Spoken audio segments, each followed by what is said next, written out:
Hello नमस्कार दोस्तों, स्वागत है आप सभी का एक बार फिर से top 10 daily current affairs series में। आज 23 मार्च है और आज भी हम रोज की तरह ही 10 सबसे महत्वपूर्ण प्रश्नों पर चर्चा करेंगे जिनका संबंध डेली के करंट अफेयर्स से होता है और उसके बेसिक स्टैटिक्स जीके को भी जानने का पूरा प्रयास करेंगे। तो बने रहें वीडियो के अंत तक और इस वीडियो से रिलेटेड पीडीएफ फाइल के लिए आप हमें टेलीग्राम पर फॉलो कर सकते हैं। इस वीडियो से रिलेटेड पीडीएफ फाइल के लिए आपको टेलीग्राम पर जो है क्वेश्चन आंसर की जो पीडीएफ फाइल है वो उपलब्ध हो जाएगी। तो आप अपने टेलीग्राम पर लक्ष्य 007 सर्च कीजिए, लिखेंगे तो आपको हमारा चैनल दिख जाएगा और आप उसे ज्वाइन कर सकते हैं। तो इसी के साथ ही वीडियो को ज़्यादा से ज़्यादा अपने दोस्तों में शेयर करें, लाइक करें और जिन लोगों ने अभी तक चैनल सब्सक्राइब नहीं किया है सब्सक्राइब करें और बेल आइकन को प्रेस जरूर करें ताकि अगली वीडियो की नोटिफिकेशन आप तक सबसे पहले पहुंच सके और आप जुड़ सके लक्ष्य के साथ और बढ़ सके अपने लक्ष्य की ओर। तो ज़्यादा से ज़्यादा जुड़ें और बने रहें वीडियो के अंत तक। तो इससे पहले हम पहला प्रश्न डिस्कस करें। हम देख लेते हैं कि वीडियो के लास्ट में जो हम पिछली वीडियो में मैंने लास्ट में आप लोगों के लिए क्वेश्चन छोड़ा था जो कुछ इस तरीके से था कि सुर्खियों में रहा आदित्य L1 किस देश का मिशन है।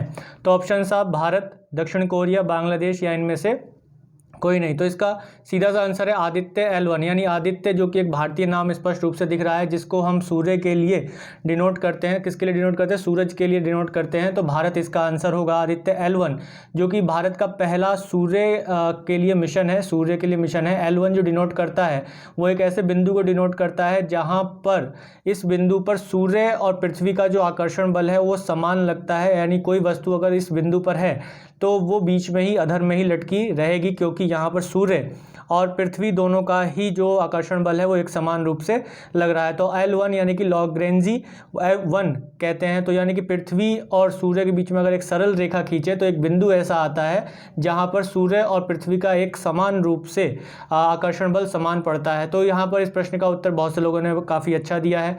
कीप इट अप, आप लोग ऐसे ही लगे रहें। अगर आप रेगुलर बने हुए हैं करंट अफेयर्स के साथ तो आपको बहुत सारी जानकारियाँ मिलने वाली हैं।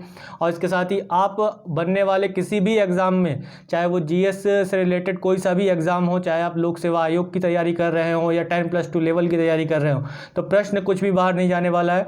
तो लगातार अंत तक बने रहें। तो आज चलते हैं, देखते हैं कि आज के वीडियो में हमारे लिए क्या प्रमुख है। तो प्रमुख कुछ इस तरीके से है कि चुनावी बॉन्ड काफ़ी समाचारों में और सुर्खियों में बना रहता है। तो चुनावी बॉन्ड क्या है, इसके लिए कौन सा बैंक अधिकृत है जो चुनावी बॉन्ड को जारी कर सकता है। वहीं देखेंगे कि गांधी शांति पुरस्कार अभी हाल ही में किसे दिया गया, जो कि एक गांधी पीस अवार्ड है। और पीस अवार्ड ये किसको दिया गया और किस लिए दिया जाता है, इस पर हम बात करेंगे। और साथ ही देखेंगे कि गांधी शांति पुरस्कार कब स्थापित किया गया और कब से दिया जाना शुरू किया गया। वहीं देखेंगे कि विश्व प्रसन्नता रिपोर्ट, वर्ल्ड हैप्पीनेस जो रिपोर्ट है, इसमें भारत की स्थिति क्या है वर्तमान में और भारत के जो पड़ोसी देश हैं उनकी स्थिति भारत के मुकाबले क्या बनी हुई है। तो वहीं हम देखेंगे आगे कि अनुदान अनुपूरक मांग जो अभी लोकसभा में पारित किया गया, ये अनुदान अनुपूरक मांग क्या है और इससे संबंधित जो अनुच्छेद है संविधान में, जो कि बेसिक क्वेश्चन उठ जाता है कि हमारे आर्टिकल में जो हमारे संविधान में अनुच्छेद है वो उसका संबंध इससे किस प्रकार से है, कौन सा अनुच्छेद है जो अनुदान अनुपूरक मांग की बात करता है। तो इसी तरीके से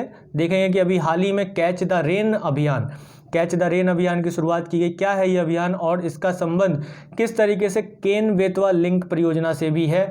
अभी हम इन दोनों पर भी डिस्कशन करेंगे बहुत अच्छे तक। तो वीडियो के अंत तक बने रहें और यही देखेंगे कि पब्बी एंटी टेरर 2021 ये एक अभ्यास है और ये किस प्रकार का अभ्यास है और किस संगठन द्वारा शुरू किया, किस देश के द्वारा शुरू किया गया अभ्यास है। तो चलते हैं आज की वीडियो के अपने पहले प्रश्न पर। तो ये हमने ओवरऑल एक संक्षिप्त में ये देखना और जानने का प्रयास किया कि आज की वीडियो में हमारे लिए क्या खास है।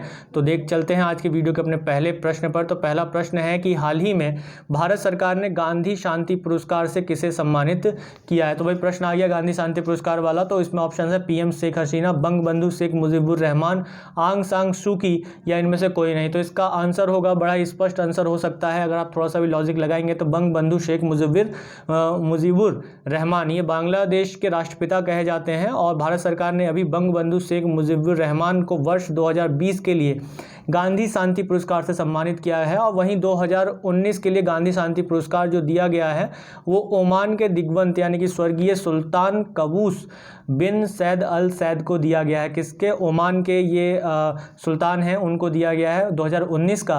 और 2020 वाला जो दिया गया है वो बंग बंधु शेख मुजीबुर रहमान को दिया गया है। वहीं इसी तरीके से देखा जाए तो 26 मार्च 2021 को भारत के प्रधानमंत्री नरेंद्र मोदी अभी ढाका की यात्रा पर जाएंगे। ढाका कहाँ है? बांग्लादेश की राजधानी है, उसकी यात्रा पर जाएंगे। तो ठीक इस यात्रा से पहले ये शांति पुरस्कार जो है प्रदान किया गया है। और ये स्वतंत्रता की स्वर्ण जयंती, यानी स्वतंत्रता की जो स्वर्ण जयंती 50 वर्ष पूरे हुए बांग्लादेश की स्वतंत्रता के, और बंगबंधु शेख मुजीबुर रहमान की जन्म शती समारोह में जो है ये यहाँ पे जाकर शामिल होंगे।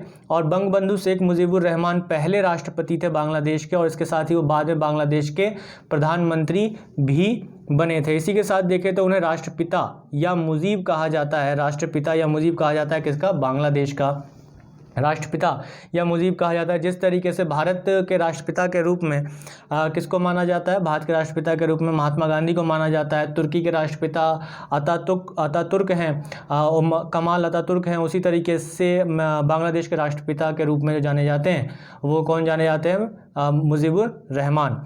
ठीक है, तो यहाँ पर देखते हैं कि 15 अगस्त 1975 में उनकी हत्या कर दी गई थी।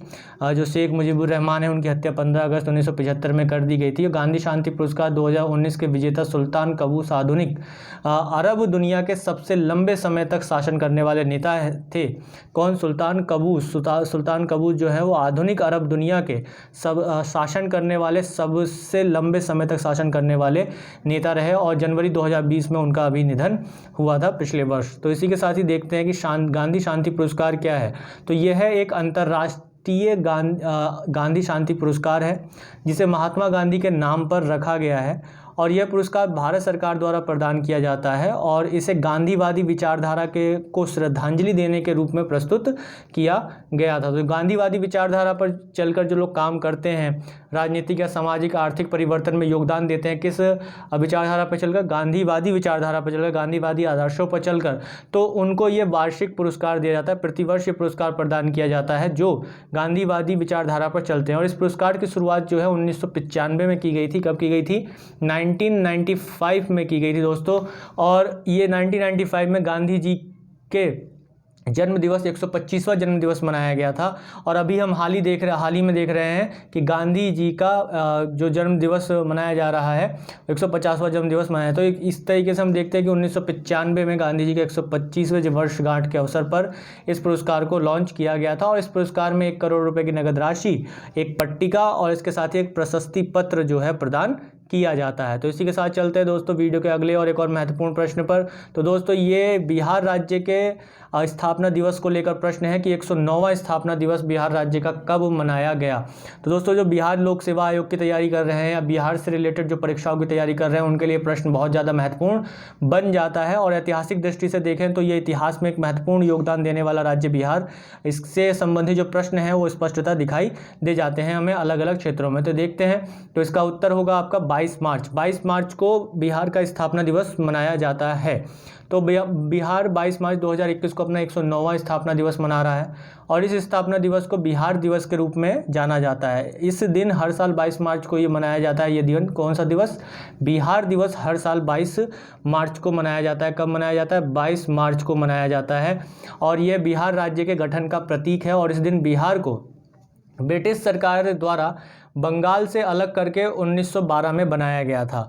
यानी कि बंगाल विभाजन को रद्द किया गया 1911 में। 1911 में जब जॉर्ज पंचम दिल्ली दरबार में आए तो उन्होंने 1911 में बंगाल विभाजन जो कि 1909 में हुआ था उसको रद्द किया, और उसके बाद बिहार और उड़ीसा को बंगाल से अलग कर दिया था। तो वहीं 1912 में इसको लागू किया गया कि बिहार जो है एक अलग राज्य के रूप में स्थापित किया गया ब्रिटिश शासनकाल में ही। तो बिहार जो एक पूर्वी भारत का राज्य है, भारत के पूर्व में स्थित है बिहार, और बिहार में जनसंख्या के हिसाब से देखा जाए तो तीसरा सबसे बड़ा राज्य है जनसंख्या के आधार पर, और ये क्षेत्र के हिसाब से 12वां सबसे बड़ा राज्य है। ये पश्चिम में उत्तर प्रदेश, दक्षिण में झारखंड और उत्तर में नेपाल के साथ अंतर्राष्ट्रीय सीमा साझा करता है, और वहीं पूर्व में ये पश्चिम बंगाल के साथ सीमा साझा करता है। तो राज्य जो भारत के हैं उत्तर प्रदेश, झारखंड और पश्चिम बंगाल के साथ इसकी राज्यीय सीमा साझा होती है। वहीं देखा जाए तो इसके 3 प्रमुख सांस्कृतिक क्षेत्र हैं जिनको लेकर लगातार प्रश्न भी बनते रहते हैं, मिथिला, मगध और भोजपुर।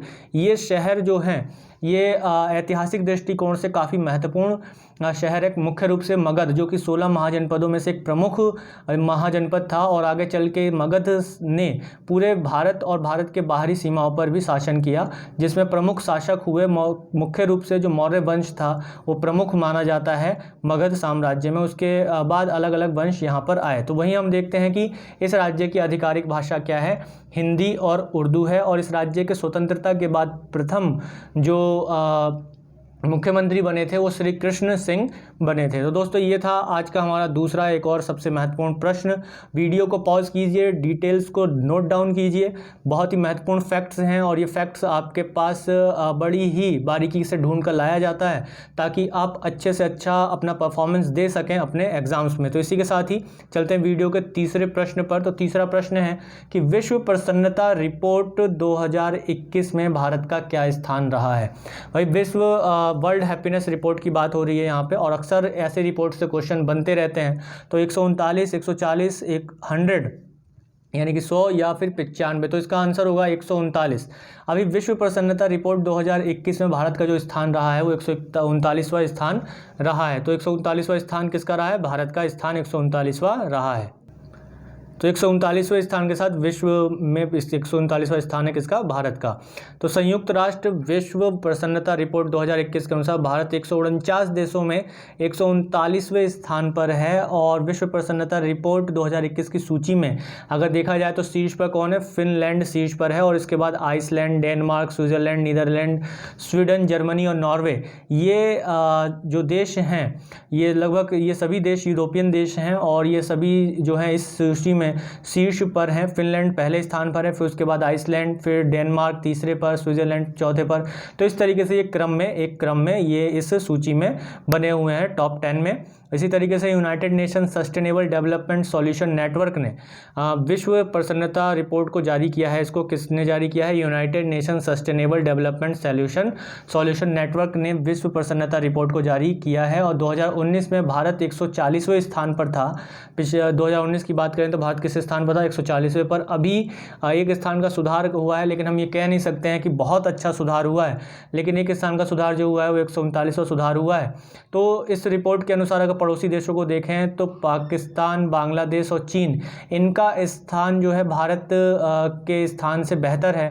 यानी कि भारत में खुशहाली को कम देखी गई है इस रिपोर्ट में, और पाकिस्तान, बांग्लादेश और चीन में इन 3 देशों में जो है भारत से ज़्यादा खुशहाली को बताया गया है। यानी कि 105वें स्थान पर पाकिस्तान है, 101वें स्थान पर बांग्लादेश है और 84वें स्थान पर जो है वो चीन है। यानी कि प्रसन्नता के मामले में भारत से ज़्यादा अच्छी स्थिति हमारे पड़ोसी देशों की है इस रिपोर्ट के अनुसार।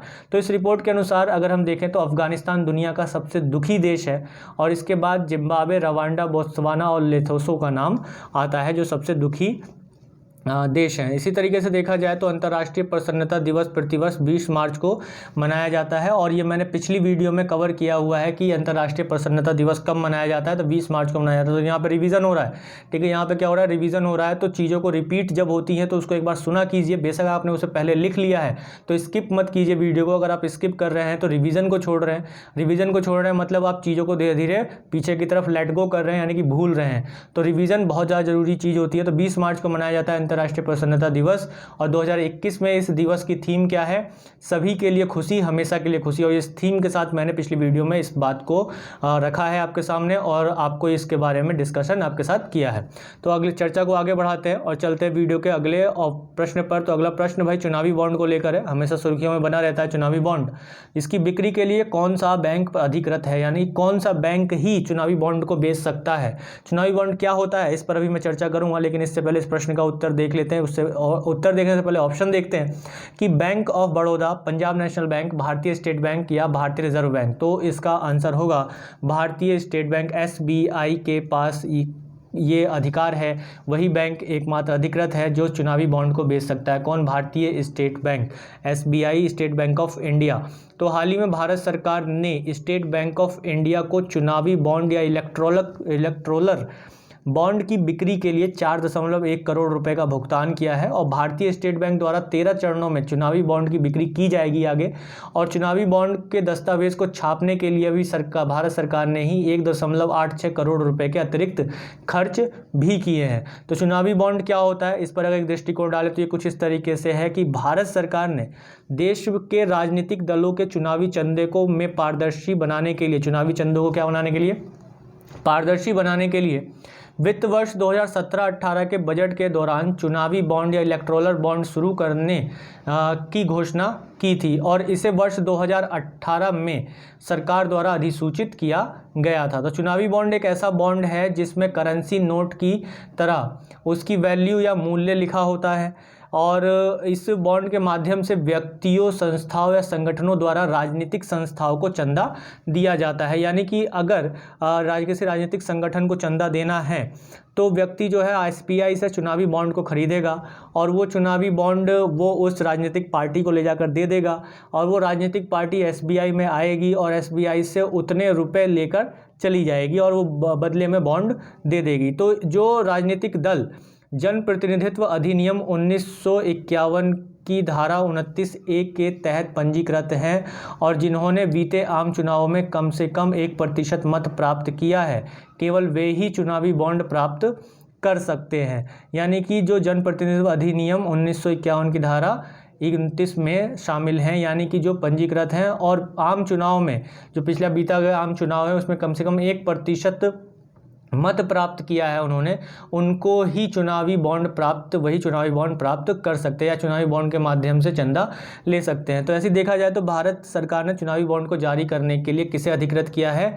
भारतीय स्टेट बैंक को, स्टेट बैंक ऑफ इंडिया को, एसबीआई को अधिकृत किया है। तो चुनावी बॉन्ड की जो राशि होती है अब वो 1,000, 10,000, आप अगर चंदा देना चाहते हैं 1,000 रुपये का तो आप बॉन्ड ले सकते हैं 1,000 का, 10,000 का ले सकते हैं, 10 लाख का, 1 लाख का ले सकते हैं, 10 लाख का और 1 करोड़ रुपए। और इन बॉन्ड्स पर बैंक द्वारा कोई ब्याज नहीं दिया जाता है। ये भी हमें बात को सुनना, क्योंकि अधिकांश जब हम बॉन्ड लेते हैं तो उसके बदले में हमें ब्याज भी मिलता है, लेकिन इस बॉन्ड पर बैंक द्वारा कोई ब्याज नहीं दिया जाता है। आप 1 करोड़ रुपये तक के जो है बॉन्ड खरीद सकते हैं। तो राजनीतिक दलों को जो ये बॉन्ड उनको कोई देगा तो राजनीतिक दलों को 15 दिनों के अंदर अंदर जो है उसको भुनाना होता है, एसबीआई में आकर जो है उसके बदले में जो है करेंसी नोट लेकर जाने होते हैं तथा चुनाव आयोग को बताना होता है कि उन्हें जो है कितना धन जो है चुनावी बॉन्ड से मिला है। तो इस प्रकार से जो है 2018 में भारत सरकार ने चुनावी रैलियों में या चुनावों के मामले में जो चंदा उनको आता है, जो पैसा वो कलेक्ट करते हैं, फंड कलेक्ट करते हैं, वो कहाँ से आ रहा है, कैसे आ रहा है, उसकी जानकारी, उसकी पारदर्शिता को बढ़ाने के लिए चुनावी बॉन्ड को जारी किया था, उसको शुरू किया था। तो चलते हैं वीडियो के अगले और एक और महत्वपूर्ण प्रश्न पर। दोस्तों ये प्रश्न भी बहुत ही महत्वपूर्ण है। आर्टिकल्स अक्सर हम देख रहे हैं कि लगातार बने हुए हैं और दोस्तों जो चीज़ें करंट अफेयर्स में चल रही हैं उससे रिलेटेड जो भी मैंने अभी तक बेसिक आर्टिकल संविधान को लेकर डाले हैं वो आपके लगातार अभी तक आने वाली परीक्षाओं में लगातार बने हुए हैं। तो दोस्तों बने रहें हमारे साथ और रेगुलर देखते रहें, पूरा देखें। जो कि प्रश्न मैं पढ़ता हूं एक बार और आप लोग भी स्क्रीन पर देखिए कि प्रश्न है कि लोकसभा ने वर्ष 2020-21 अनुदान अनुपूरक मांग के दूसरे भाग को मंजूरी प्रदान की है। किसके? अनुदान अनुपूरक मांग के दूसरे भाग को मंजूरी प्रदान की है। तो अनुदान अनुपूरक मांग का उल्लेख जो है वो संविधान के किस अनुच्छेद में है? तो ऑप्शन है अनुच्छेद 115, 116, 125 या 110। तो इसका आंसर होगा 115। संविधान के अनुच्छेद 115 में अनुदान की अनुपूरक मांग के विषय में बताया गया है। तो इस अनुदान की आवश्यकता कब होती है? अगर हम इसको देखें तो ये क्या होता है, तो ये अनुदान अनुपूरक मांग क्या होती है? इस अनुदान की आवश्यकता तब होती है जब संसद द्वारा वर्तमान वित्त वर्ष के लिए किसी विशेष सेवा हेतु विनियोग अधिनियम के माध्यम से अधिकृत धनराशि अपर्याप्त पाई जाती है। यानी कि अगर किसी विषय को लेकर, वित्त वर्ष के किसी विशेष विषय को लेकर किसी चीज़ की बजट आवंटित किया गया है और उसमें किसी भी प्रकार के वित्त वर्ष में या किसी भी विशेष सेवा के लिए पैसा कम पड़ जाता है, तब उस स्थिति में जो है अनुदान की अनुपूरक मांग की जाती है। तो संवैधानिक प्रावधान या देखें तो ये अनुदान जो है वित्तीय वर्ष की समाप्ति से पहले संसद द्वारा प्रस्तुत या पारित किया जाता है। और हम ये देखते हैं कि संवैधानिक प्रावधान यदि हम देखें तो भारतीय संविधान के अनुच्छेद 115 के अंतर्गत जो है अधिक अनुदान के साथ अनुपूरक अनुदान का प्रावधान किया गया है। यानी कि जो बजट अलॉट किया गया है, किसी भी विषय को लेकर, किसी भी काम को लेकर एक बजट दिया गया है और उस बजट में जो भी धनराशि दी गई है वो कम पड़ रही है, तब यहाँ पर जो है अनुदान की अनुपूरक मांग की जा सकती है। तो इसका जो प्रावधान किया गया है वो किस में किया गया है? 115 में किया गया। यानी कि और अधिक धनराशि उस कार्य के लिए सरकार से मांग की जा सकती है, अनुदान के लिए मांग की जा सकती है, जो कि संविधान के अनुच्छेद 115 में निहित है। दोस्तों इससे पहले की कई वीडियो में, जो कि अभी हमारा बजट सत्र चल रहा है, तो 105 का भी मैंने जिक्र किया है, जिसमें विशेषाधिकार हनन की बात की गई है। तो दोस्तों लगातार इसी तरीके के जो करंट अफेयर्स होते हैं, जो हमारे आसपास चल रहे होते हैं, उनसे ही हमारे बेसिक स्टैटिस्टिक्स के क्वेश्चंस बनते हैं। और सिलेबस को भी आप किसी भी एग्जाम के सिलेबस को पढ़ेंगे तो उसमें स्पष्ट लिखा होता है कि जो आपके आसपास हो रही घटनाएं हैं या समसामयिक घटनाएं हैं, उनको लेकर बनने वाले प्रश्न। तो हम जो है अक्सर बेसिक किताबों को ही लेकर पढ़ रहे होते हैं, करंट पर ध्यान नहीं होता है। तो आपका बहुत ही आसान और सरल तरीका है, अगर आप रेगुलर करंट अफेयर्स के साथ बने हुए हैं तो आप बड़ी आसानी से अपने बेसिक को भी कवर कर लेंगे और करंट अफेयर्स को भी कवर कर लेंगे, और आपको पता भी नहीं चलेगा और अपेक्षा इसके कि आप मोटे मोटे ग्रंथों या किताबों को पढ़ें। ठीक है, तो चलते हैं वीडियो के एक और अगले महत्वपूर्ण प्रश्न पर। तो अगला प्रश्न है, कैच द रेन अभियान की शुरुआत किसने की? कैच द रेन अभियान की शुरुआत किसने? पीएम मोदी, सीएम आदित्य नाथ, स्मृति ईरानी, इनमें से कोई नहीं। तो इसका आंसर होगा पीएम मोदी। भारत के प्रधानमंत्री नरेंद्र मोदी ने अभी कैच द रेन अभियान की शुरुआत की है। तो जल शक्ति अभियान, कैच द रेन अभियान को विश्व जल दिवस पर पीएम मोदी द्वारा 22 मार्च को जो जल दिवस मनाया जाता है, विश्व जल दिवस कब मनाया जाता है? 22 मार्च को मनाया जाता है। तो उसके अवसर पर शुरू किया गया। तो इसकी जो थीम रखी गई इस बार, जो किस विषय के आधार पर इसको बनाया गया है, ये जो विषय है इसका, कैच द रेन अभियान का जो विषय है वो क्या है? जहाँ भी गिरे और अब भी गिरे वर्षा का पानी इकट्ठा करें। ये जो थीम रखी गई है इसकी, ये विषय है किसका? कैच द रेन अभियान का, जल शक्ति अभियान, कैच द रेन अभियान का ये है। तो इसी तरीके से देखा जाए ग्रामीण और शहरी क्षेत्रों में इसको चलाया जाएगा, और 22 मार्च से ये शुरू हुआ और इसके बाद ये 30 नवंबर तक चलेगा। 22 मार्च से शुरू होने के बाद ये 30 नवंबर तक चलेगा। और इस अवसर पर इस अवसर पर केन बेतवा लिंक परियोजना को लागू करने के लिए जो है जल शक्ति मंत्री और मध्य प्रदेश और उत्तर प्रदेश के मुख्यमंत्रियों के बीच जो है समझौते पर हस्ताक्षर किए गए। तो केन बेतवा जो लिंक परियोजना है, केन बेतवा लिंक परियोजना यानी कि केन नदी और बेतवा नदी को आपस में जोड़ने के लिए समझौता किया गया। किस अवसर पर? विश्व जल दिवस के अवसर पर किया गया है। कैच द रेन अभियान को जब पीएम मोदी ने शुरू किया तो इसी अवसर पर जो है मध्य प्रदेश और उत्तर प्रदेश के जो मुख्यमंत्री हैं और जल शक्ति मंत्री कौन है? जल शक्ति मंत्री जो केंद्रीय जल शक्ति मंत्री हैं, उनके उपस्थिति में इस समझौते पर हस्ताक्षर किया गया।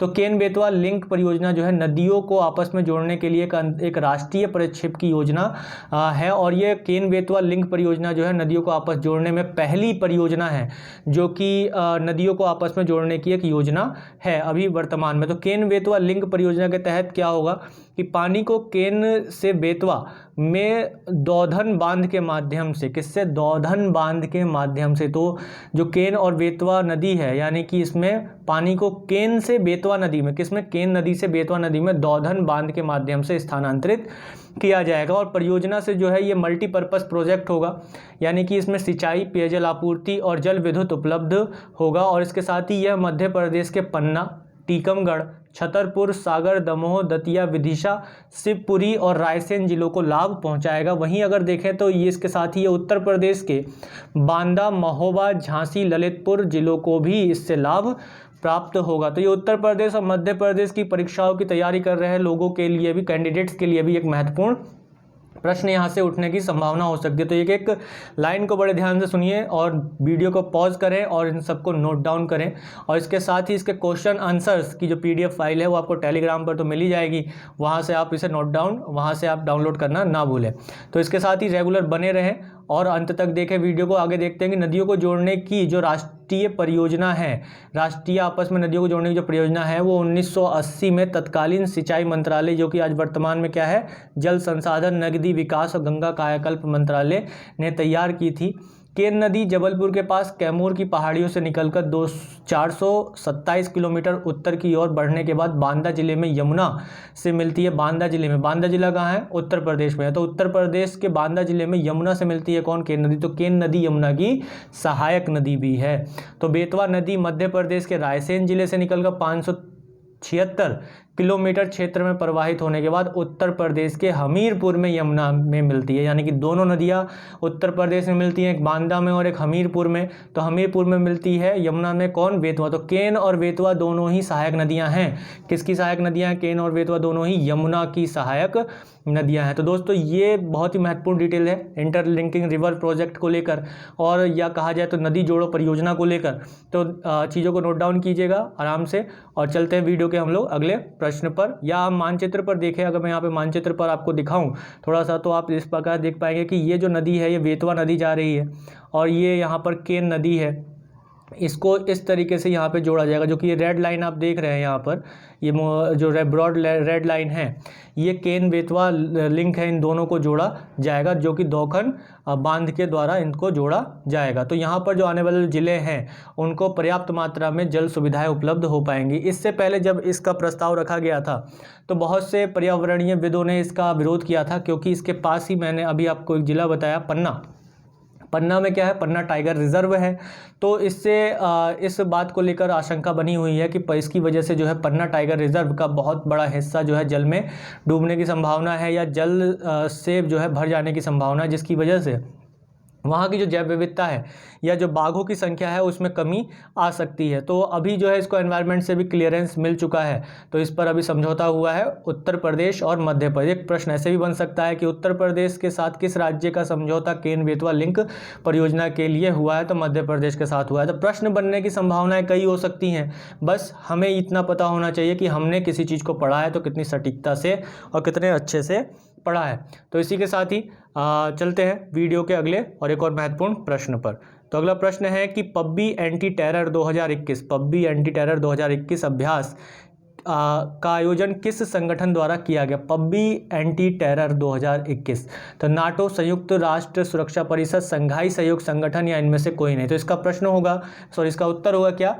संघाई सहयोग संगठन। संघाई सहयोग संगठन को लेकर डिटेल्स जो है मैंने पिछली वीडियो में भी डाली है, और लगातार जो है संघाई सहयोग संगठन करंट अफेयर्स में बना हुआ है, तो इससे किसी ना किसी पेपर में, एग्जाम में आपको प्रश्न मिलने ही वाला है। तो बड़े ध्यान से इन चीज़ों को देखिए और समझिए। तो चलते हैं, देखते हैं संघाई सहयोग संगठन ने पब्बी एंटी टेरर 2021 अभ्यास आयोजित किया है। इसका उद्देश्य क्या है? इस अभ्यास का उद्देश्य है कि संयुक्त रूप से आतंकवाद को रोका जाए। आतंकवाद रोधी अभ्यास है ये संयुक्त रूप से, और किन देशों के बीच ये अभ्यास है? भारत, पाकिस्तान और चीन के साथ ये अभ्यास है। तो अभी आप लोग सोच रहे होंगे कि पाकिस्तान जो कि खुद बड़े पैमाने पर आतंकवाद को जनरेट करता है, आतंकवाद का निर्माण करता है, वो अभ्यास कर रहा है भारत के साथ और चीन के साथ मिलकर आतंकवाद को रोकने का। तो भाई कह सकते हैं कि अभी FATF की फटकार लगी है, जो फाइनेंशियल एक्शन टास्क फोर्स है उसने अभी भी इसको ग्रे लिस्ट में रखा है, और आगे जुलाई तक इसको ग्रे लिस्ट में रखने की घोषणा भी कर दी है। तो इस वजह से जो है पाकिस्तान लगातार ऐसी गतिविधियों में शामिल हो रहा है जिसमें उसकी छवि जो है आतंकवाद को बनाने वाले से हटकर आतंकवाद रोधी देश के रूप में हो सके। तो वहीं चीन भी जो है पाकिस्तान का जो कि एलाइड है, तो पाकिस्तान को सहयोग देता रहा है। हालांकि चीन और भारत के रिश्ते अभी भी जो है काफ़ी खटास में चल रहे हैं। हम जानते हैं कि बॉर्डर डिस्प्यूट लगातार बना हुआ है। तो पब्बी एंटी टेरर 2021 को आयोजित करने का निर्णय जो है वो क्षेत्रीय आतंकवाद विरोधी संरचना, जिसे रेट्स के नाम से जाना जाता है, कि 36वीं बैठक के दौरान घोषित किया गया। किसके द्वारा? क्षेत्रीय आतंकवाद रोधी संरचना। क्षेत्रीय आतंकवाद रोधी संरचना है जिसे हम रेट्स बोलते हैं। और रेट्स की 36वीं बैठक का आयोजन 18 मार्च को कहाँ किया गया था? ताशकंद में किया गया था। ताशकंद किसकी राजधानी? उज्बेकिस्तान की राजधानी। तो उज्बेकिस्तान में इसका आयोजन किया गया था। तो रेट्स जो है संघाई सहयोग संगठन का एक स्थायी अंग है। किसका अंग है? संघाई सहयोग संगठन का एक स्थायी अंग है। तो रेट्स जो है यानी कि क्षेत्रीय आतंकवाद विरोधी संरचना, क्षेत्रीय आतंकवाद विरोधी संरचना जो है ये संघाई सहयोग संगठन का एक अंग है, और इसका मुख्यालय कहाँ है? ताशकंद में, उज्बेकिस्तान में। तो रेट्स संघाई सहयोग संगठन की अगली बैठक का आयोजन सितंबर में ताशकंद में यानी कि उज्बेकिस्तान में किया जाएगा। अगली बैठक जो होगी इसकी 37वीं बैठक। तो इसी प्रकार एक दृष्टिकोण अगर डाला जाए कि संघाई सहयोग संगठन क्या है, तो संघाई सहयोग संगठन की घोषणा जो है ये 2001 में 6 देशों के नेताओं के द्वारा की गई थी। वर्ष 2017 में भारत और पाकिस्तान इसके मेंबर्स कंट्रीज बने। दोनों देश एक साथ इसके सदस्य देश बनाए गए, भारत और पाकिस्तान जो इसके सदस्य देश बने वो कब बने, 2017 में बने, और इससे पहले 2007 में इसके पर्यवेक्षक सदस्य भी बने थे। तो इसके अलावा अगर देखा जाए तो भारत और पाकिस्तान के अलावा अन्य जो 6 इसके सदस्य देश है, टोटल तो 8 है, तो इसमें बाकी जो 6 बचे वो कौन कौन से, चीन, कजाकिस्तान, किर्गिस्तान, रूस, तजाकिस्तान और उज्बेकिस्तान इसके 6 अन्य प्रमुख देश है। और इसका मुख्यालय कहाँ है, संघाई सहयोग संगठन का मुख्यालय बीजिंग चीन में है। तो इसको मैंने लास्ट वीडियो में क्वेश्चन डाला था, किस बात को लेकर, लास्ट वीडियो में जो इसका आपका क्वेश्चन बना था वो क्वेश्चन बना था कि नवरोज़ जो त्यौहार होता है, नववर्ष का त्यौहार होता है पारसियों का, वो त्यौहार अभी बीजिंग में संघाई सहयोग संगठन के मुख्यालय में मनाया गया, और उसमें जो है भारत के जो राजदूत हैं वो भी शामिल हुए थे। तो इसको लेकर प्रश्न था पिछला, और वहाँ पर ही मैंने संघाई सहयोग संगठन को लेकर डिस्कशन किया था। तो आज जो प्रश्न है वो किसके लिए है, पबजी एंटी टेरर 2021 अभ्यास को लेकर प्रश्न है। तो चलते हैं वीडियो के अगले और एक और महत्वपूर्ण प्रश्न पर कि विश्व जल दिवस 2021 का विषय क्या है। तो हमने अभी पिछले क्वेश्चन में देखा, इससे पहले जो क्वेश्चन था कि विश्व जल दिवस कब मनाया जाता है, लेकिन अभी ये क्वेश्चन है कि इसका विषय क्या है। अब देखिए क्वेश्चन बनने का तरीका कैसे बन जाते हैं, एक तो पूछ सकता है कि दिवस कब मनाया जाता है, विश्व जल दिवस कब मनाया जाता है, तो एक तरीका हो सकता है इसकी थीम क्या है। क्लियर है, तो ऑप्शन है जल संरक्षण, वैल्यूइंग वाटर, जल महत्व, या इनमें से कोई नहीं, तो इसका आंसर होगा वैल्यूइंग वाटर। वैल्यूइंग वाटर इसकी थीम है इस बार विश्व जल दिवस की। तो विश्व जल दिवस जो मनाया जाता है हर साल, कब मनाया जाता है दोस्तों, 22 मार्च को मनाया जाता है। और इस दिन का उद्देश्य जो है शुद्ध पानी के महत्व को दिखाना और सुरक्षित जल के लिए सुरक्षित पानी के संगठन के बारे में जागरूकता बढ़ाना है। वहीं 2021 में विश्व जल दिवस का विषय जो रखा गया वो क्या रखा गया, वैल्यूइंग वाटर रखा गया। और संयुक्त राष्ट्र महासभा ने 22 दिसंबर 1992 को एक प्रस्ताव अपनाया, और जिसमें घोषणा की गई कि 22 मार्च को प्रतिवर्ष जो है विश्व जल दिवस मनाया जाएगा। वहीं पहला विश्व जल दिवस जो है 22 मार्च 1993 को मनाया गया था। कब मनाया गया था, 22 मार्च 1993 में पहला विश्व जल दिवस मनाया गया था। और विश्व जल दिवस का मुख्य उद्देश्य सतत विकास लक्ष्य जो 6 है, सस्टेनेबल डेवलपमेंट गोल्स जो हैं, सस्टेनेबल डेवलपमेंट गोल्स जो हैं उनमें से जो छठा गोल है उसकी प्राप्ति में योगदान देना, और इसके साथ ही 2030 तक सभी के लिए पानी और स्वच्छ जल की उपलब्धता, स्वच्छ पानी जो है, स्वच्छता जो है प्रदान करना जो है 2030 तक इसका लक्ष्य है सस्टेनेबल डेवलपमेंट गोल का। तो यहाँ पर हम देखते हैं कि विश्व जल दिवस का मुख्य उद्देश्य भी यही रखा गया है। तो सतत विकास लक्ष्य का जो 6 पॉइंट है वो सभी के लिए स्वच्छ जल और स्वच्छता का प्रावधान करता है। तो वहीं चलते हैं एक और प्रश्न पर कि अंतर्राष्ट्रीय वन दिवस कब मनाया जाता है भाई। तो अंतर्राष्ट्रीय वन दिवस की बात आ गई कि अंतर्राष्ट्रीय वन दिवस कब मनाया जाता है, तो ऑप्शन है 21 मार्च, 22 मार्च, 18 मार्च या 20 मार्च। तो इसका आंसर होगा 21 मार्च। 21 मार्च को प्रतिवर्ष अंतर्राष्ट्रीय वन दिवस 21 मार्च को प्रतिवर्ष मनाया जाता है। और इस दिन का मुख्य उद्देश्य जो है हमारे जीवन में वनों के मूल्यों के बारे में जागरूकता बढ़ाना और पृथ्वी के लिए बेहतर बनाना है। और अंतर्राष्ट्रीय वन दिवस 2021 का विषय जो है वो क्या रखा गया, forest restoration a path to recovery and well being, इसका विषय रखा गया है। किसका, अंतर्राष्ट्रीय वन दिवस का विषय रखा गया है। वहीं एक दृष्टिकोण डालें तो संयुक्त राष्ट्र ने सभी प्रकार के जंगलों के स्थायी प्रबंधन, संरक्षण और सतत विकास के लिए जागरूकता बढ़ाने के लिए 2021 को अंतर्राष्ट्रीय वन वर्ष घोषित किया था।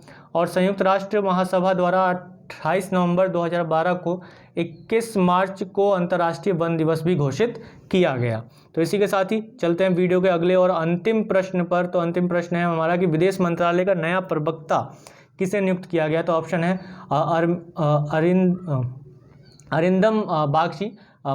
अरिंदम बागची, अनुराग श्रीवास्तव, रमेश नारायण या इनमें से कोई नहीं। तो इसका आंसर होगा अरिंदम बागची जो है उनको विदेश मंत्रालय का नया प्रवक्ता नियुक्त किया गया। अरिंदम बागची जी को विदेश मंत्रालय का नया प्रवक्ता नियुक्त किया गया। उन्होंने अनुराग श्रीवास्तव का स्थान लिया है। और इससे पहले वह विदेश मंत्रालय मुख्यालय में सचिव संयुक्त उत्तरी कमांड के रूप में सेवारत थे। और विदेश मंत्रालय पर एक दृष्टिकोण डाला जाए तो ये भारत के विदेशी संबंधों के संचालन के लिए जिम्मेदार सरकारी एजेंसी है। और डॉक्टर एस जयशंकर भारत के वर्तमान विदेश मंत्री हैं। इसके साथ ही देखा जाए तो हर्षवर्धन श्रृंगला विदेश सचिव हैं वर्तमान में। और जवाहरलाल नेहरू भारत के पहले विदेश मंत्री थे। इस बात को भी हमें ध्यान रखना है कि भारत के पहले विदेश मंत्री कौन थे, जवाहरलाल नेहरू थे। तो ये थे दोस्तों आज के हमारे 10 सबसे महत्वपूर्ण प्रश्न। तो इसी के साथ ही चलते हैं वीडियो के अंदर पूछे जाने वाले प्रश्न पर। वीडियो आप लोगों को यहाँ पे अच्छी लगी हो और मैं आशा करता हूँ कि आप लोगों के बहुत ज़्यादा उपयोगी होगी और आपके एग्ज़ाम्स को बहुत ही ज़्यादा बेहतर और अच्छे से बनाएगी और आपके कामयाबी के मार्ग पर, लक्ष्य के मार्ग पर चलने के लिए आपको और ज़्यादा सुगमता रास्ता प्रदान करेगी। तो चलते हैं वीडियो के अंत में पूछे जाने वाले प्रश्न पर और इसका उत्तर आप सभी लोग कमेंट बॉक्स में जरूर दीजिएगा दोस्तों। कोई बड़ा प्रश्न नहीं है, अगर आपने पिछली वीडियो देखी है तो इसका उत्तर आप लोग कमेंट बॉक्स में जरूर देंगे और बहुत से लोग बहुत ही अच्छा और खूबसूरत आंसर दे रहे हैं कमेंट बॉक्स में। तो मैं चाहूँगा कि जो लोग वीडियो देख रहे हैं लेकिन कमेंट नहीं कर रहे हैं तो वो लोग भी कमेंट करें, गलत ही सही। जब तक आप गलती नहीं करेंगे तब तक आप कुछ अच्छा सीखेंगे नहीं। तो प्रश्न है कि हाल ही में बोनेली ईगल किस टाइगर रिजर्व से में पहली बार देखा गया? किस टाइगर रिजर्व में पहली बार देखा गया Bonelli eagle? Panna tiger reserve, Bandipur tiger reserve, Amravati tiger reserve या रणथंभौर टाइगर रिजर्व? तो प्रश्न का उत्तर आप सभी लोग कमेंट बॉक्स में जरूर दीजिएगा।